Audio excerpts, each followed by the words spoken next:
ganzureme ngagi y'u Rwanda mvuge mbaratira rudasumbwa ingagi y'iwacu Rwanda ico gikoko cye cyamamarira ganjiye mu birunga iteye amatsiko sukubesha ishusho yayo ni nk'iy'umuntu niyibonye umuntu iramwegera kuko isanga bafitanye isano kubera amatsiko iteye ba mukerarugendo ntibasiba iwacu baza bitwaje mu madovize ariyo mafaranga yo mu mahanga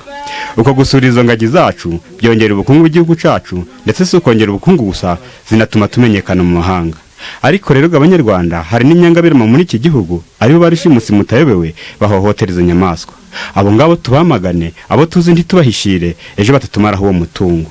nyamara nanje babwira ibimwumva nari umuhigi wakataje ishamba naryitereragamo bugorobye nitwaje dukoresha twanje twose ingoye icumu n'umuhoro ishamba nkariraramo ijoro ryose ubwo inyamaswa ducakiranye yaba rimwe muzanzinduye impongo canga sifumberi kayisatira nshizeho umwete nawe ntayibonye ngasiga nyibashitse nyamara rero bagenzi banje maze kumenya ko iyo ngeso nkora kwari mbi kandi ko nayizira nahisemo kuyicikaho ndayireka nje n'abagenzi banje twafatanyaga twahisemo kwibumbira mu kigo cy'iby'iwacu Kaca Village kigamije guteza imbere icumu ry'Rwanda kidushishiriza kuwitaho no kubungabunga kigadukangura nanone twabara abahigi kwita ku bidukikije soze nambasaba kudufasha mu mudutera nk'uko mushoboye ngo umugambi twiyemeje dushobore kugeraho nta nkomyi